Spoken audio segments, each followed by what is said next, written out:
Let me ask you something. How long have you been running Meta ads for? A year, 2 years, maybe even more. And yet, here you still are, still trying to figure out why your results aren't where they should be, why ROAS fluctuates, why scaling feels like literally pushing a boulder up a hill, why some months are great and other feels like you're just burning money. If that sounds familiar, I want you to know something important. It's not because you're bad at this. It's because you built your strategy on a foundation that has gaps in it, and nobody's ever told you to go back and fix it. That's exactly what this is for. I know what you're thinking. I've been running ads for years. I don't need to go back to the basics. And honestly, that mindset is the reason why most immediate advertisers stay stuck at the same level for way too long. First, we're going to talk about why intermediate advertisers plateau and what's really causing it. Second, we're going to demystify how the Meta algorithm actually works, because I promise you, most people have this wrong. Third, we're going to have a live account audit so you can see exactly where your account stands right now. Fourth, we're going to reframe the metrics you should be actually measuring, because ROAS alone is lying to you. And fifth, we're going to make sure your measurement stack is set up correctly, because if your data is broken, every decision you make on top of it is broken too. All right, let's get into it. Okay, this is gonna be the first section, the intermediate plateau and why it happens.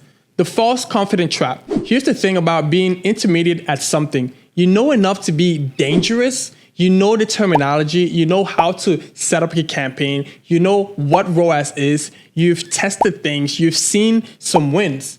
But there's a difference between knowing how to run ads and knowing how to run ads profitably and at scale. And that gap right there is where most DTC brands actually live. I call it the false confidence trap. You feel like you understand the platform, you stop questioning your fundamentals, you start optimizing around the edge, tweaking audiences, adjusting budgets, refreshing creative, but you never go back and ask, is the foundation of my account actually sound? And that answer for most of the accounts that I've seen is not entirely. So let's talk about the 3 most common reasons DTC brands hit a wall with Meta ads. Reason number 1, bad account structure.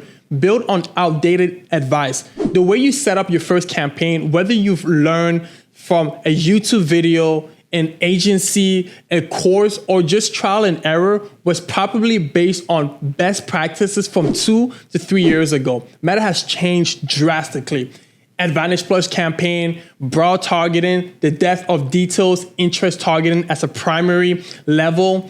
These are not small updates. They fundamentally change how you should be structuring your account. And if you're still running the same structure you've built 2 years ago, you're fighting the algorithm instead of working with it. Reason number 2, optimizing for the wrong metric. This one is sneaky. You look in Ads Manager every day, you see numbers, the numbers looks okay, but you're looking at the wrong things. You're optimizing for in-platform ROAS when you should be watching your marketing efficiency ratio. You're celebrating a low cost per click when what actually matters is your new customer acquisition cost. We're going to fix this completely in section 4. Reason number 3, measurement gaps. Hiding the real picture. If your picture is misconfigured, you're not running conversion API. If your UTMs are inconsistent, you don't actually know what's working. You think you do, but you're making decisions based on incomplete data. When you scale on incomplete data, you scale problems along with your wins. Define success before you touch anything. What does getting better result actually mean for your brand specifically? Is it a higher ROAS? Is it more new customers? Is it lower cost per acquisition? Is it better LTV? Sustainable scale at profitable margin? Because if you don't define success clearly, you will always be chasing the wrong things. Now in this section 2, we're gonna talk about how the Meta algorithm actually works. And I want to start with something that sounds simple, but most advertisers never really internalize it. Meta's job is not to spend your money. Meta's job is to match the right ad to the right person at the right time in a way that keeps users engaged on the platform and keeps advertisers coming back. That's it. That's the whole game. When you understand that, everything starts to make sense. Meta is not working against you. It's not trying to drain your budget. It's trying to find the people most likely to take the action you care about. A purchase, an add to cart. Your job is to give the right input so it can do that job well. Okay, so here's how the auction works. Meta runs an auction, billions of them every single day. Every time a person opens their feed, Meta runs an auction among all the advertisers competing for that same impression. But here's what most people get wrong. The winner of the auction is not the highest bidder. The winner is whoever delivers the most total value. And total value is calculated on three things. One, your bid, how much you're willing to pay. Two, estimated action rate. How likely is this specific person to take the action you're optimizing for? And then three, ad quality.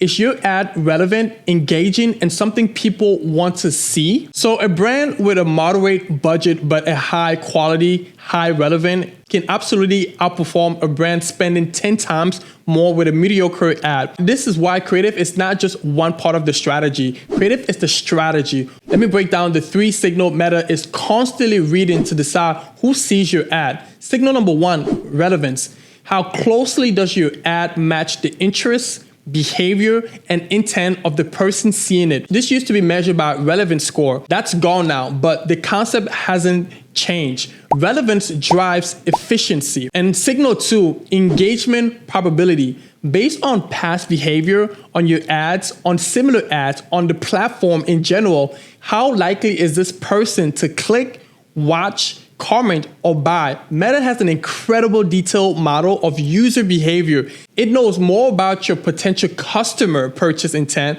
than almost any other platforms on earth. Signal number three, ad quality. Is your ad something people want to see?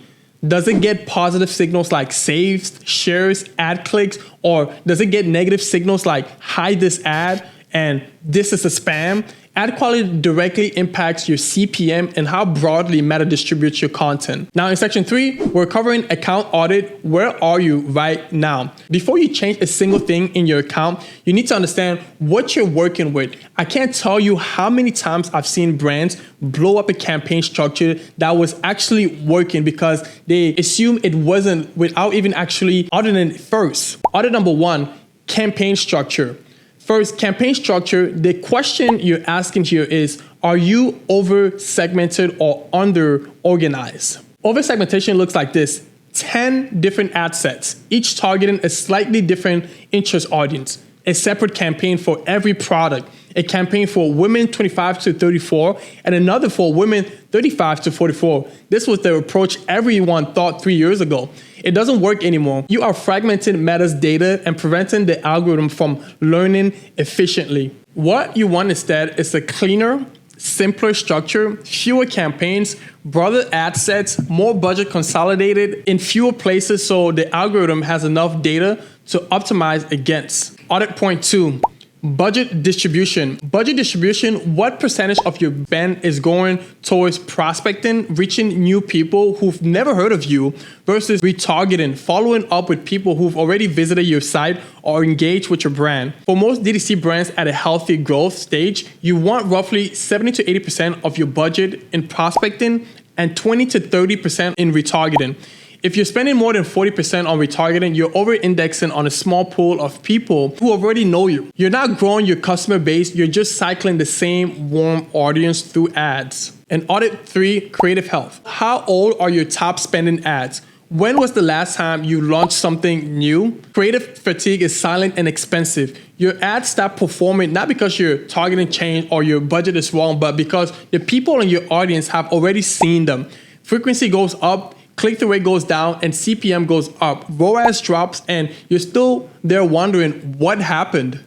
A healthy account typically needs new creative tests every 2 to 4 weeks, depending on your spend level. If your top ads are more than 60 days old and you haven't introduced anything new, that's a red flag. Make note of that. Audit 4, audience overlap. Audience overlaps are your campaigns, ad sets competing against each other for the same people. This is more common than you think. You've got a prospecting campaign targeting broad audience, a retargeting campaign targeting website visitors, possibly a few other ad sets in between, and they're all potentially reaching the same people. That means you're bidding against yourself in the auction, which drives up your cost. The fix is proper exclusion, making sure your prospecting campaign exclude people who've already visited your site. Your retargeting campaigns are tightly defined. Audit point number 5, conversion event setup. And this is the one that surprises people the most. What conversion events are you optimizing for? Most DTC brands should be optimizing for purchase, but I've seen accounts optimizing for add to cart, view content, event for page views, because that's what was set up by default and nobody changed it. When you optimize for a top of funnel event, Meta finds people who do that thing, not people who buy. You're essentially paying to train the algorithm to find window shoppers. So go check right now, open your active campaigns, look at the optimization event and ad set level, and confirm that you're optimizing for purchase. If you're not, that signal change alone could have a material impact on your results. Now in this section, we're gonna cover the metrics that actually matters for DTC. Let me say something that might be uncomfortable. ROAS, return on ad spend, is one of the most misleading metric in DTC advertising. And yet it's the number one that almost every brand owner and marketing director lives and dies by. Here's the problem. ROAS only tells you what happens inside the Meta platform. It takes credit for every sale that Meta attributes window touches, including sale that would have happened anyways. Organic traffic, email, clicks, repeat buyers who have come back regardless. Meta sees the conversion, claims it, and your ROAS goes up, but Meta actually didn't drive the sale. Not necessarily. On top of that, ROAS says nothing about profitability. A 3x ROAS sounds great, but if your product margin is 40% and you're spending heavily on acquisition, you might actually be losing money on every new customer you bring in. The math doesn't care what your ROAS is. The math only cares about whether you're profitable or not. Here's the metric hierarchy I want you to internalize. There are 4 of them. On the top, your North Star metric is MER, Marketing Efficiency Ratio. This is simple, total revenue divided by total marketing spend, not just Meta spend, all of it. Email, paid social, Google, influencer, everything. MER gives you the honest blended picture of how efficient your marketing dollars are generating revenue. The second metric is new customer acquisition. This is what it actually costs you to acquire a new customer, not a repeat buyer, not someone who was already in your email list, genuinely new customer. This is the most important metric for growth stage brands. If your new customer acquisition is creeping up, you're getting less efficient at growing. If it's coming down, you're scaling well. The third metric is blended ROAS. Not your in-platform ROAS, your blended ROAS. Total revenue from all channels divided by total ad spend across all channels. This is more honest than Meta's reported ROAS because it doesn't depend on Meta's attribution model. The fourth level, CPM, CTR, cost per click. These are diagnostic metrics. They're useful for troubleshooting. A higher CPM tells you that your creative quality is low. What's a healthy MER? It depends on your margin. A rough rule of thumb, if your gross margin is 50 to 60%, you want an MER of at least 3 to 3.5. If your margins are lower, you need a higher MER to stay profitable.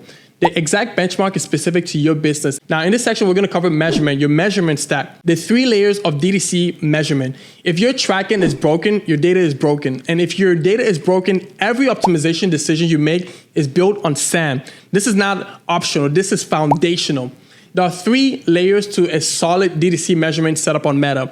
The Meta Pixel, the conversion API, which you'll hear called CAPI, and your UTM parameters. Together, these 3 things give Meta the signal it needs to optimize your campaign and give you the data you need to make smart decisions. The Meta Pixel is a piece of JavaScript code on your website that fires events, page view, add to cart, purchases, and more back to Meta. It's been the core tracking mechanism for years. The problem is that the Pixel runs in the browser, and with iOS 14 updates, cookie restriction, and ad blockers, browser-based tracking has become increasingly unreliable. CAPI is a server-to-server integration. Instead of relying on browser, it sends conversion data directly from your server to Meta. It's more reliable, more private, and significantly more complete. Running both Pixel and CAPI together what Meta calls redundant event, gives you the most complete picture. If you are not running Cappy right now, this is the most important thing you can do after watching this video. Before you change your campaign, before you test new creative, before anything, fix your tracking. UTMs are tags you add to your URL so that Google Analytics and your attribution tools can correctly identify where traffic is coming from. Finally, get in the habit of cross-referencing your metadata with at least one other source. That could be Google Analytics 4 or a third-party attribution like Triple Whale, Northbeam, or Rockerbox. Meta will almost always report higher numbers than your other tools. That's expected. The goal isn't to find the right number, it's to understand the pattern. Here's what we're going to cover: why account structure still matters and what it's really doing under the hood. The modern 2 campaign framework that I recommend for most DTC brands: Advantage Plus shopping campaign, budget allocation strategy, how to prevent campaign cannibalization, naming convention, and account organization.